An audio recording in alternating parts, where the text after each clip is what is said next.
I'm Ginny with GinnyPreneur, and this is Who Do You Know? And I love to feature small business owners. And today I'm really excited to share with you two people that I met on LinkedIn, Rod and Inci Jones. The story behind them is that they are co-host of the Thought Row podcast, where they celebrate what people love to do creatively by giving them a voice. And I just think that is so cool that you're pulling people out who haven't told their story. And that leads me to, can you give us some of your story? Yeah, absolutely. We'd be happy to. But I want to first say that both Inci and I are way more commonly asked the questions than have the questions asked of us. So this is a turn. It's a turnaround for us. Oh, so paybacks, right? Yeah. But we appreciate you, and we appreciate you having us on your program. We're pretty excited about what you're doing. And of course, we're excited about what we've been doing over the past decade or two or three or four. It's been quite some time. How has it evolved? Because I know a little bit of your background where there's been photography and modeling. And how did you get into these podcasts and the creativity of other people? Well, first it goes back to when Inci and I first met. I was a commercial photographer in San Diego, and one of the agencies sent her over for a go-see, as they call it, and maybe for her to pick up some portfolio photographs, but also I had a couple assignments that were scheduled, and she was going to be the right person for this particular assignment. But what was interesting is two agencies actually referred her to me, and in both cases they said, we think that this is going to be the woman of your life, somebody who you're going to want to spend your life with. And I was kind of surprised that they said that, because they have never ever said anything like that before. Yeah, that was kind of unusual, because I know that when I was talking with my agent and they would send me out on go-sees to get pictures and meet different photographers, and they never had said that to me. And they're like, oh, I think you're really gonna love this guy. He's fabulous, and you guys are gonna hit it off. You're gonna get along. Yeah. And you're going, oh, sure. Both of you are saying, yeah, right. Yeah, it's like, oh, okay, that's nice. I didn't really pay much attention to it at the time. I just thought, okay, great, he's gonna be a nice guy, yay. Right, yeah. I don't think either one of us so as we met each other for the first time, I don't think either one of us said, oh, love at first sight, this is absolutely it, this is who I want to be with. I think it took, what, a year and a half or so? It took about a year. About a year. Right, about a year, yeah. We really hit it off as friends, and we would have very long conversations on the phone.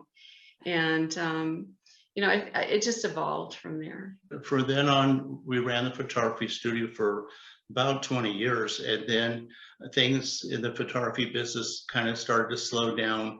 The pay rates were starting to drop. We opened a second studio in Los Angeles, which helped out for a while. And then at some point, I decided I didn't want to do this anymore. Inci was actively involved in the business with me. And about that time, she became pregnant with our daughter. And so at that point, we kind of shifted gears and started marketing and consulting. So we ended up consulting for a variety of companies, mostly in the health and nutrition area. And we ended up doing TV because of our background in photography and production and creativity. We ended up doing infomercials, direct response TV programs. And that was pretty exciting. We got to meet a lot of interesting people.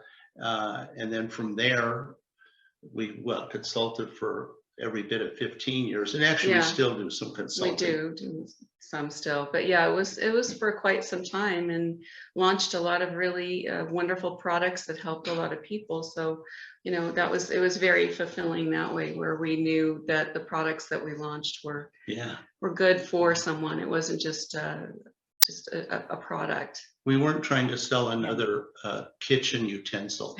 Oh.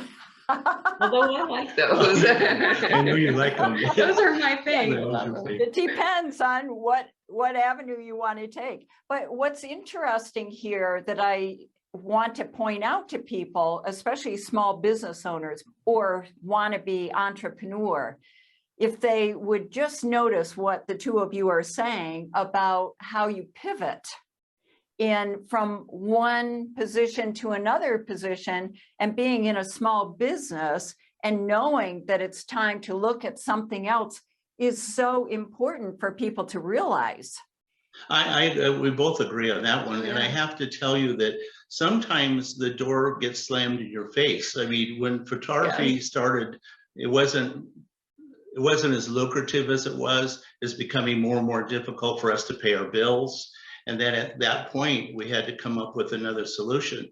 Because we had such a background in creative services, it seemed to make sense to do some consulting. And we made that shift. It didn't happen overnight. I think it took a few months before we actually landed a client. And then once we had one, we started to develop a reputation, and then more and more people started to hire us. So that worked out pretty well. But I think, you know, all entrepreneurs need to understand that everything has a lifespan. And yes, you want to stick to it. You want to be totally focused. You want to put lots of energy in it. And of course, you don't want to give up. But there is a time when I think the cosmos is telling you, hey, man, it's time for you to move on. And I think you're getting it assisted to move to another direction, and you can't be very stagnant and stay in the position just because you're just going to make it work. Sometimes you need to move on and progress. Right. Had you set a timeline, or it's just that that's kind of how it happened for you, that all of a sudden new doors were opening? The door was closing rather quickly, and we could see it. In fact, it slammed on us pretty hard in my thinking. And the transition was do it now. Yeah. Okay. I don't know that we really had a choice. I mean, it was like things were kind of getting slow and not happening, and then these other opportunities were presenting itself. So and I think we quickly learned to take it. You know, we got out the proverbial yellow pad and we sat down and say, okay, well, what are we really good at? And then we both came to the conclusion that creativity was something that we were both very good at, and we could talk the talk. And we were both interested in health and nutrition. So that kind of one thing led to another. So when we got in conversations, we went to the trade shows, what's it called? Expo West, the biggest nutrition show. And we met people there, and they understood that we knew what we were talking about, and they needed advertising and marketing. And that's how it evolved. But the transition wasn't taken lightly, in as much as we really wanted to make sure we were using our skill set, things that we had learned over the years. Yeah, absolutely right. And also passion, most likely. Where was your passion going to drive you to? Yeah, well, obviously we wanted to stay creative. I mean, that was something that we both wanted to do. And as time went on, because that business was functioning quite well up until, 2 years ago, when things kind of changed in the world. But all along, we both started to paint. We're both artists. We both paint. In fact, instead of being in our podcast room right now, we're talking to you from one of our studios. And the transition of going from photographer to consultant, and then along the way developing our own personal creativity as far as painting. And then that also gave us an opportunity to start marketing our artwork, build our presence on social media. Both of us have pretty strong presence on social media, which ironically or interestingly enough, that kind of led us to the podcast. So the art, I think I went on your website and saw some of the art that you do, and don't you name them? Each piece has a absolutely. theme.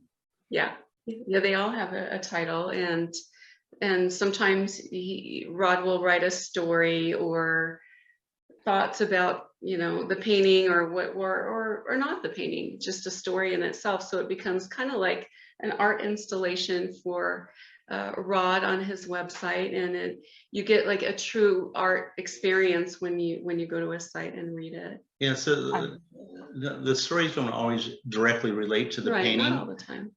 But it seems to work, and it's interesting, and people find it interesting. Sometimes they'll not pay too much attention to the art. They're more interested in the story. Other times they're not so happy about the story and they pay more attention to the art. So it's kind of an interesting thing that's happening there. That's Well, true. an awful lot of people are visual, I think. And so that's how you can draw their attention to the story, and they can go as far into the story as they want. Yeah, absolutely. That's a very good point. Tell us how that went from that into the podcast. Well, I think both Inci and I were sitting around and we're thinking about this. And I had this idea in the back of my head that I wanted to do a podcast, but I can't say that I knew a lot about it. In fact, I don't even think I'd ever listened to a podcast, but I read enough about it to think, hey, this could be a really good thing for us. So we both, we sat down, we talked about it and said, does this take advantage of all of our skills? And it appeared that it was going to, and it did. And then, as you pointed out in the beginning of the show, our whole thrust was to give other creative people a voice. And it's turned out to be a great thing. We're on episode... I think we're at episode 38, I believe, right now. So we'll be celebrating our 39th birthday. Soon. Oh, It's weekly. It's a weekly? Mm-hmm. Okay. I listened to one of them, and it was an English, either model or face. Oh, makeup artist. She's a makeup artist. Yeah. Makeup artist. Yeah, Right. We'll talk about some of the guests that we've had. Oh, well, we've had painters, and we've had people that are musicians. A flutist. We're going to be having a violin maker coming up pretty soon. We're going to have an archaeologist coming up pretty soon. This Thursday. In fact, that's this Thursday's episode. So we really, we launch it on Friday officially. But that way, creativity is so many different things. It's not just art necessarily. We had an opera singer, and then we had a woman that calls herself Barbie the welder, and she sculpts people and artwork out of metal, and she's fascinating. She's a very interesting personality. But it's been it's been really fun for us because these people are all over the world. I mean, we've been talking to people from pretty remote areas, actually. But the interesting thing, as you know, and as you're experiencing right now on your YouTube channel, you could communicate with a lot of people around the world. There's some fascinating and very, very creative people in this world. And both Inci and I have just been excited that we've had the opportunity to talk with them. It's improved our creativity, I think, but we also gave them a voice. And it was exciting for them and for us. Well, this is exciting because basically this is about who do you know and networking and connecting with people. So how do you do your networking, and how are you finding these creative people? Well, these are very unusual. Well, mostly because because of our art, and especially like Instagram is very visual. So we have the opportunity to see people that are creative. And interestingly enough, we're now to the point where people reach out to us. In the beginning, I both Inci and I would reach out to them and say, hey, we think you would be a great guest on our podcast. And then some people were a little leery. They go, well, who are you and why should we? But then we'd invite them to listen to a couple of our podcasts. They went to our website. We're very, very professional in the way we present ourselves, which is critical. And then one by one, they started to agree. And then it's now to the point where people actually reach out to us. We're pretty excited about that. Oh, that's fabulous. I did see your website, the Thought Row Podcast. Did you have to have a CPA when you started out, or were you concerned about finances when you first started? I don't know any small business or large business for that matter that is not concerned about finances. However, no, we did not have a CPA. We did have an accountant, somebody that we knew for several years, and we actually used him for 15 years or so. Unfortunately, he passed away, but he was somebody who gave us advice periodically. When we got into business contracts, when in the consulting area, periodically we would work with an attorney, usually on the client side. Okay. But generally, no, I think we did everything pretty much ourselves. But running a photography studio, you pretty much knew how to run a business anyway. Not in the beginning, though, I have to tell you, there's a lot of trials and tribulations there. But it became very, very successful, had large studios and had big clients. But you pointed out something that I think is really valid, and why it's so important. What you're doing with your show is very important. You're giving entrepreneurs an opportunity to hear what other entrepreneurs have to say, because all too often we feel like we're a committee of one, right? We're sitting at our desk, our phone, and we're going, oh man, I don't know how to think about this or what to do. And it can be confusing, it can be daunting, it can be overwhelming, especially if the checkbook ain't balancing out correctly. And I don't know. A little isolating too. I mean, when you start, when you are starting out, it seems like you're, like Rod said, a committee of one, or maybe you have a spouse that's working with you, or one other person. But after that, your world ends up being very isolating unless you make an effort to not isolate yourself and just be in your head all the time about your business. I think that's really Right.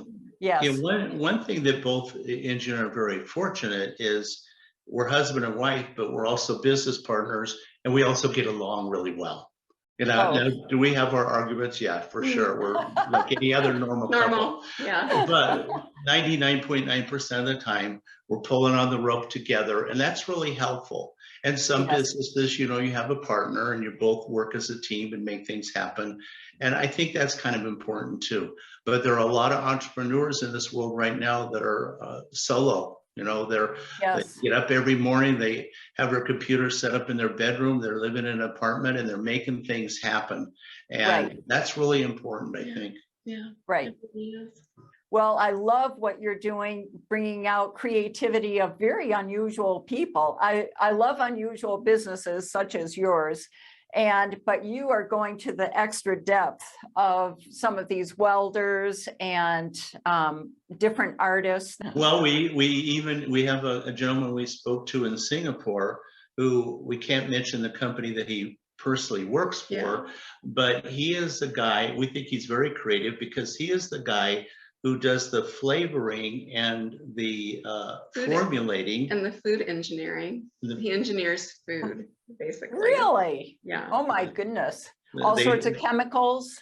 Well, no chemicals. They specialize in, what is that called, protein? They do proteins that are not animal proteins, but it's not the typical soy protein. They use all different kinds of things. I think one was they use fungi, and then when you go to eat it, because they flavor it so accurately, you would swear you were eating a piece of meat. Really? Yeah. Oh, that's got to be fascinating. You'll have so much fun with that. We enjoyed our chat with him, that's for sure. Yeah, it was very and it was very informative. And also it kind of made us think more about, because he approaches from a nutritional and healthy. Yeah. Excellent. Yes. And that's another thing that's important for entrepreneurs to know, is they need to keep up on their health. Oh yeah. Oh, absolutely. Yes. Very the important. most important thing, really. Besides your passion. Your passion. And also be aware of your time. I think time is your health and time are the two most valuable things that you have. And if you don't manage either one of them very well, your success rate is probably going to go down by 50% at that point. Yeah. Well, thank you so much. Is there anything else that you would love to tell entrepreneurs? It always gets down to believing in yourself. Don't listen to what other people have to say. If you have a well-meaning parent, family member, business associate, somebody that you went to school with that gets real negative on you, move on. Just don't listen to them. Don't let anybody spoil your dream, because there's a reason that you have that dream inside you. I think that there's something really special going on inside. And if you have that dream, then that's your dream. You're meant to have that dream, and don't let anybody else spoil it. So true. We are in our podcast studio. And in fact, we're going to do a little video of it today. And in that podcast studio, we have all of our equipment, all of our gear, our microphones and all that. Inci and I sit across from each other, and we have our script, we have our iPads in front of us, so we have a little bit of script to follow. We provide all our guests with pretty extensive questions so they know basically what we're going to ask them, and then we do follow-ups. And then once we have that show produced, it's edited, and then it's distributed on all formats like Spotify, Apple, Stitcher. Gosh, I think there's at least 15 or 20 different places that it's distributed. So it's literally available everywhere. We're just now starting to put them on YouTube. Well, the two of you have a beautiful rapport for your podcast. Yeah, I'm glad you enjoyed it, and if you liked that episode, you might want to listen to the one coming up this week, because the archaeologist, she was absolutely fascinating. Yeah, she's a professor at UCLA, and she was a little bashful about this. Yeah. Oh, was she? Yeah. At first. But once she opened up, she was fascinating. I mean, we learned things that we never even thought we would learn on a podcast. It was very, very interesting. I'd love to see this country back with more entrepreneurs. You know, the statistics are that back in the 70s, there were almost 80% small business people. Now we're down to 40% or less. And my thought is, that's what I keep leaning toward, is how can I get the message out there to let people know that a lot of people have done it. It may be risky, it's not easy, but man, the rewards are out of this world. And people like you getting the message out that, you know, if I ask the right questions of you, then they can start to hear that it's possible, you know, and that will give them faith that they can do it too. People have become very good on computers and being entrepreneurial on computers and selling products and things like that. But a lot of people are looking at two things. They're looking at a $16 an hour job at a fast food joint, or building something that could last for, even be handed down to their children and their grandchildren. All the great businesses in this, or many of the great businesses in this country, started out with a guy and a dream, right? Mm-hmm. Yep. You know, you look at Fuller Brush, and he was walking around in the middle of the night trying to raise money in Chicago, I believe, and there was one light on in one building, and he went and got on the elevator, went up to that floor, figured out which room it was, knocked on the door. The guy said, "Come on in." And first thing the Fuller said to him is, "I'm trying to raise money for my business." And the guy goes, "How in the heck did you end up on my door?" And what was really interesting, he said, "Because you're the only one that had a light on, and I figure you were pretty entrepreneurial yourself," although they didn't use the term at the time. But in essence, what he's saying, if you had your light on in the middle of the night, you're a real, you're a guy who's trying to make something happen. And I want to tell you what I'm doing. And that guy was his first investor. Is that right? Yeah. So as you develop your show and you start talking to more and more people, you're going to hear more stories like that. Right. I was at a gas station, and I mentioned something to the guy who was pumping gas on the other side, and he said, "Oh yeah, what do you do?" "Oh, I'm doing this." "Oh yeah, I do this." And then the next thing, if you have a minute, I'm going to tell you one more quick story. This one will blow you away a little bit. When I started to build my photography business, I didn't go to photography school, and I didn't have any real background in business, but I was very good at selling. And I was living in a trailer, fifth wheel trailer, and I did some work for the California Division of Forestry to pick up some money. And I was building my photography career. There was a laundromat that I went to, that I used to go to all the time to do my laundry. I was doing the laundry, and one of the machines got jammed. And the guy came over, and I said, "This machine is messed up." And he said, "Well, let me take a look at it." This guy about my age. And so we started talking, and he said, "What do you do?" And I said, "I'm a photographer," which is kind of a reach at that point. And I said, "What do you do?" He said, "I just graduated from Art Center in photography." and I have this really nice studio, but I don't know how to get business. I don't know anything about business. And I go, hey, I know how to get us business. I'll get us clients. We became partners, and that's what started my business. Later on, he inherited a bunch of money and didn't want to do that anymore. His mother was married to Saul Price, who started Price Clubs, and he kind of went a different direction. But that's what got me completely, fully operational photography studio, was because of this guy. Wow. What a story. I know. And would you, in a laundromat? And Yeah. because what was really funny is he says, yeah, I'm a photographer. And he goes, and that's why I'm trying to get this old bra strap out of this dryer, because this is what I do. So crazy, right? Yeah. So crazy. That's a good one. That is too precious. Yeah, well, there's another one that follows up with that. When I wanted to move out of the trailer, I wanted to rent an apartment. There was this old Victorian house in downtown San Diego, and I saw that there was it was a rent, it was split. So I went in there, I knocked on the door, and the door was open, and I walked in, and then I said, hey, is anybody here? A guy said, yeah, I'm back here. And so there was a guy in army fatigues scrubbing the toilet back there. And I said, hey, I'm interested in renting this. He said, yeah, okay, great. He said, what do you do for a living? He wanted to know if I had any kind of income, of course. Yeah. And he was managing the property. And he said, what do you do? And I said, I'm a photographer. I said, what do you do? His name was Roy Robinson. He said, I'm a photographer too. That's why I'm here scrubbing this toilet. But what's interesting, he was a very successful public relations photographer in San Diego. I ended up living next to him in this duplex. Yeah. We became the best friends ever. He opened up a lot of doors for me and helped me build my business. How amazing. Yeah. When you're ready for the doors, they open. Yeah. You just have to be aware of it. Yes, I think you're right. That's all that it is. Yeah. Yeah, keep your radio dial tuned into the right station, and the right things will happen. Yep. And it's a lot of mind focus, mindset, that you know that this is the right path for you. Yeah, and that's what Inci and I felt about the podcast. Yeah. Well, thank you again so much. Really have enjoyed it. Okay, All right. all right, bye-bye. Bye.